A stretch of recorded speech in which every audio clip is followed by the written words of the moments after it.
10 signs you've been mentally abused. So today we are talking about some of the top signs and behaviors that someone might exhibit if they have been subjected to some pretty severe mental abuse. And the first sign is that they apologize constantly. They apologize when they haven't even done anything to apologize for. A person will need constant and continual validation and reassurance. Mentally abused people have been psychologically abused, meaning they have been gaslighted, usually for years. So their perceptions have been tampered with, and they are very insecure about everything that has to do with them. The mentally abused person won't believe that they are beautiful or handsome.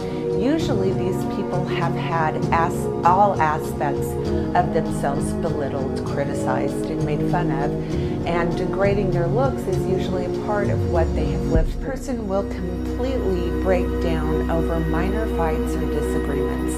One of the reasons this happens is because anytime that person's parent was mad at them when they were a child, they got into a tremendous amount of trouble, and typically the crime never fit the punishment. So when someone talks in a more aggressive or angry tone with a mentally abused person, this subconsciously takes them back to a time when they were a child and they got into trouble with their abusive parent.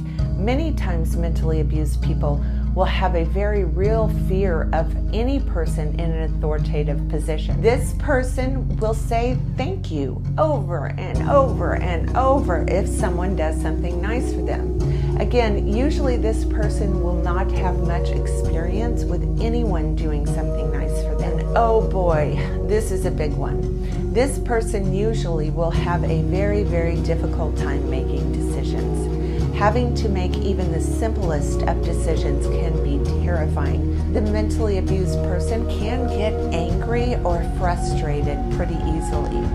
It's important to understand that trauma shows up and reveals itself as a reaction. The person usually approaches things from a defensive perspective. They can start getting defensive even when there isn't any real reason to feel defensive. The person will have an overall negative outlook about themselves and the world. They tend to be pretty pessimistic about the future and what they will do or be able to do in the future. Sometimes you might refer to someone like this as a Debbie Downer, but that's only because this person has been abused and likely doesn't see a way out.